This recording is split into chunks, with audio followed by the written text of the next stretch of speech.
All right, welcome to Productive Emacs, the Paredit session. I've been doing a Productive Emacs session on Cider for Clojure and ClojureScript developers. And one of the tools that is invaluable when editing Lisp-based code is Paredit. And it has a lot of features, so I thought I would do a quick session about it to go over the most basic features. So here I have a very nice buffer which is devoid of anything. So when I press the open parenthesis, actually it calls paredit open round, and whenever I press it, it will insert not only the opening parenthesis but also the closing parenthesis. So when I press the closing parenthesis, it will actually notice that there's already a closing parenthesis for that expression and will jump to the end of it. If I press a new open one, it will open one at that point and insert a closing parenthesis right after it. So what you see is that you can create very complex structures already by just pressing open and close parentheses. The same goes for brackets or curly braces. You can nest them and it will insert the balancing parenthesis, bracket, curly brace.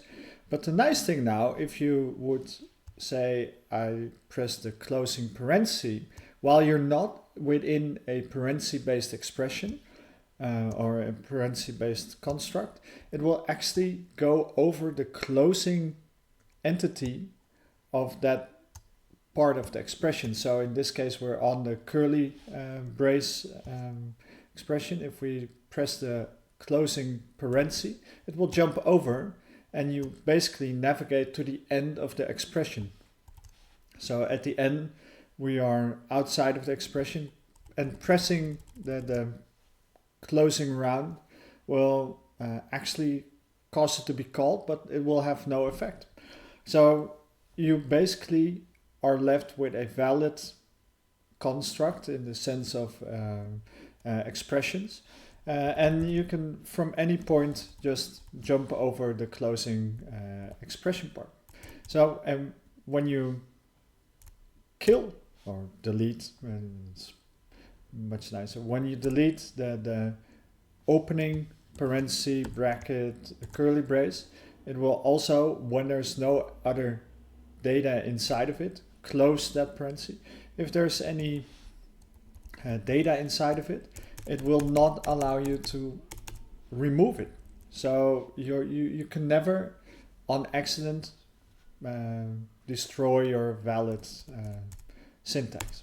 So that's a wonderful thing to have, and it's one of the most basic features that you will use whenever you're typing code. And I rely on it heavily, so that whenever I forget to have it enabled by accident or just because I started from a blank file and did not enable anything, I find myself relying on Paredit creating the proper construct. It becomes hard to it becomes very easy to make a mistake. The same thing goes for if you have some this. If you have the Control K, this Control K is kill and kill line, and it is actually bound to Paredit kill, and it will not allow you to destroy your valid construct. So, but if you are within an expression, Control K will kill to the end of the expression.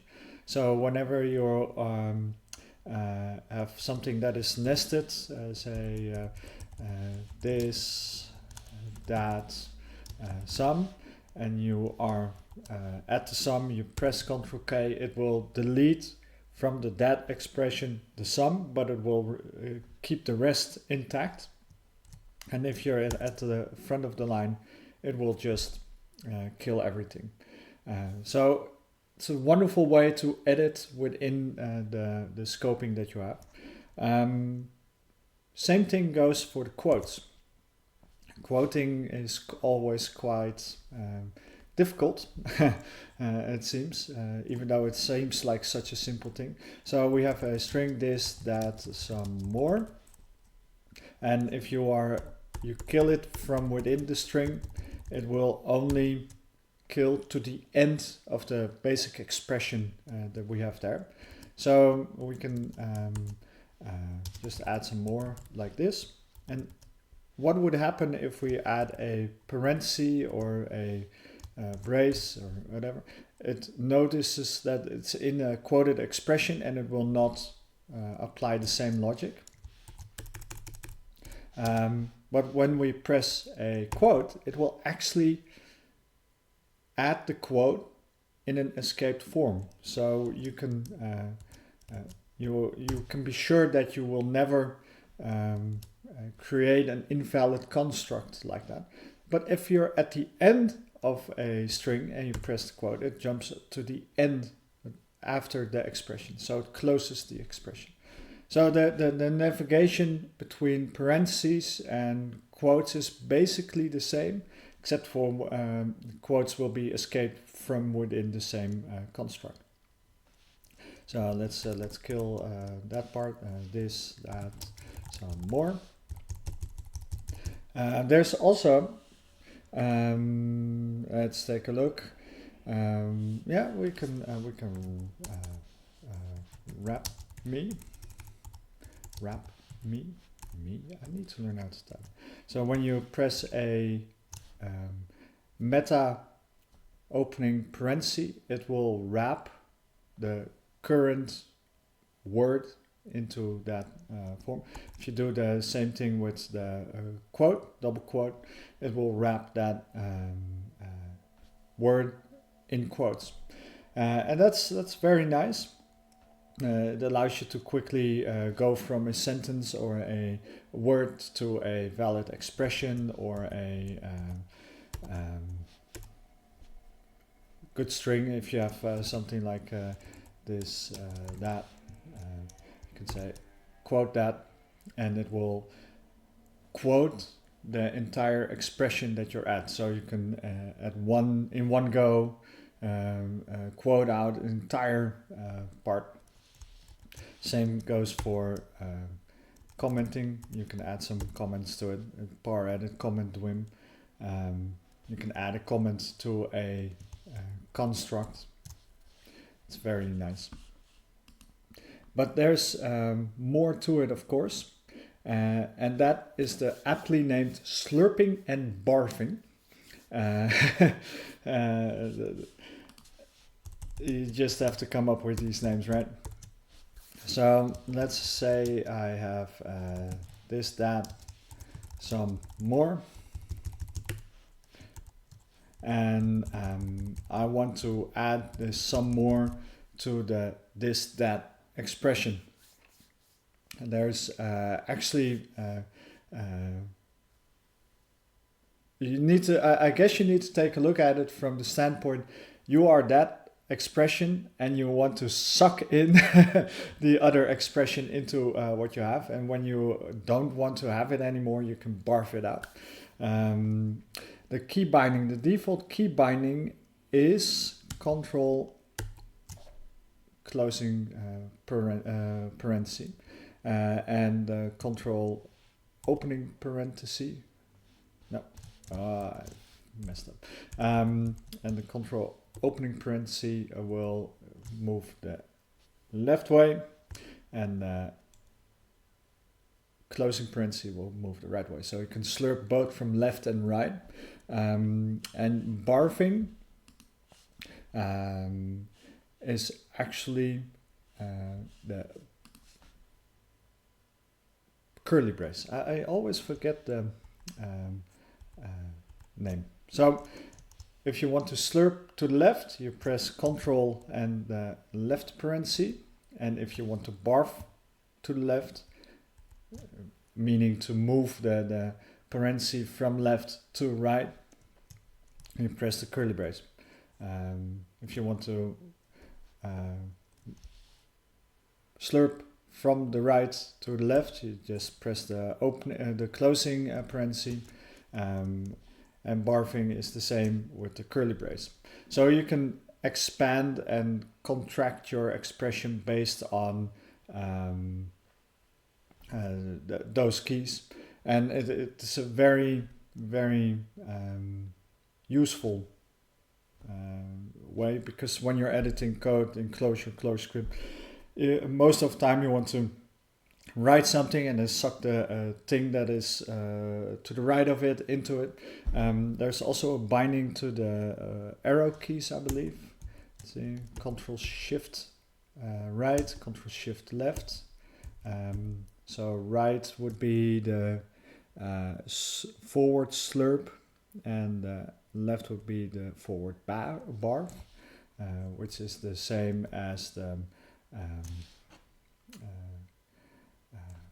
curly brace control.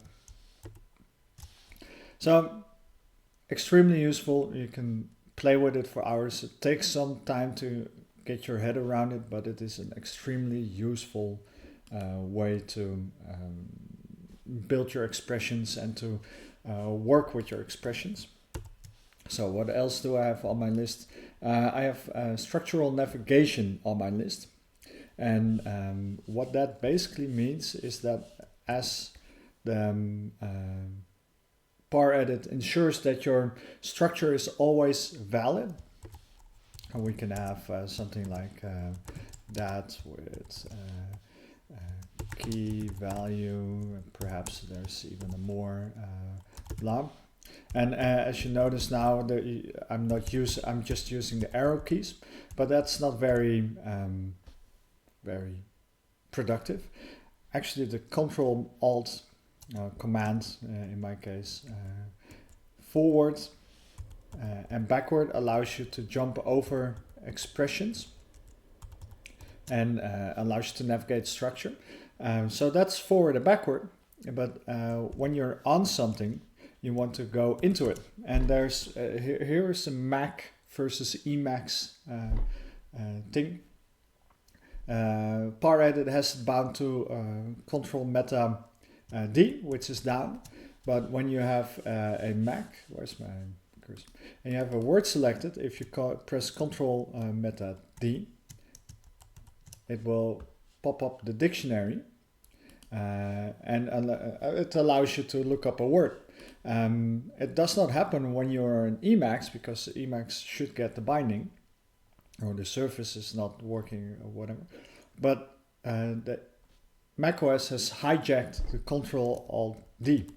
So I had to rebind it to something else, and now I overlapped in my scratch buffer, I think. So you have to rebind it to something else, and I figured I would do Control Alt X, but that's the same as the evaluate. Because I normally don't use the down very often. I'm still very attached to the arrow keys. So let's assume that you have this map to something useful. Pressing the forward and backward works, and if you do previous, it will move to the previous construct. So if you're in at the end of an expression here and do previous, it will jump to the key value expression here. If you do up, it will move to the end of that expression. Forward will move to the back. Previous, and you're in this expression. Up moves up on the tree of the expressions, and allows you to jump upward, and the down would be the downward. I need to find a good key for that. But the forward and backward is generally what I use. There's also the end and the beginning. So what I would generally do is I jump from expression to expression based on end and beginning, or forward and backward.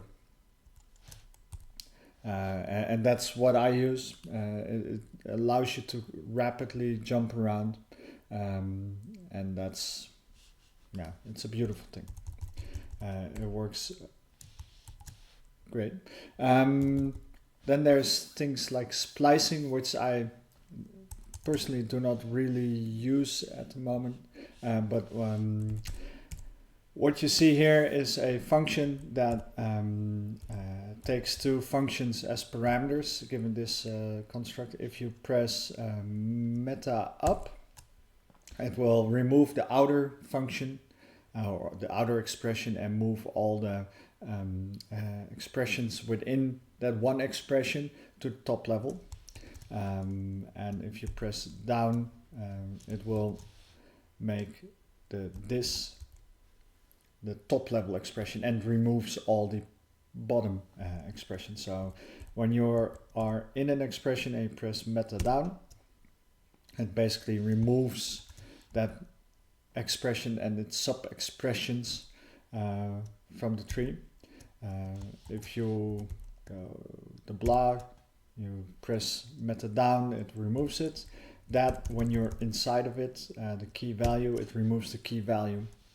And then you can say, well, I have the function call to that, that's enough. Press meta up within the top level expression, and it removes that top level expression around it. So you have a lot of ways to destroy the setup that you have, or the construct, and then to move it into different scopes. Play around with it and you will notice that some things you will use a lot, like the forward and backward. Other things you might not use at all. Last thing I have on my list is splitting and joining, basically. And so this is a string, and now there are two strings. Back. Meta S, capital S, and it splits the string. And you can join them again by pressing meta capital J. And it works beautifully to get strings that are long into multiple strings, and making smaller strings large again, I guess. I use it generally in print functions, of course, where you have strings that you might want to join or not, that you play around with. Meta capital S, and you have two strings, meta capital J, and you have one string. So those are the things that I use. Some things I use more often than the others. The basic navigation of going to a end of a function, beginning of a function, forward, previous, up, forward. Those are things that I use. It saves a lot of time, it saves a lot of key presses. So it will be part, this series, of the Productive Emacs series, and that will be an enhancement to the CIDR set. Be sure to check it out. If you liked it, press a thumbs up. If you've not done so and you want to be notified whenever I add new videos, be it on Emacs, be it on my Clojure projects, be sure to subscribe to the channel. Thank you for watching.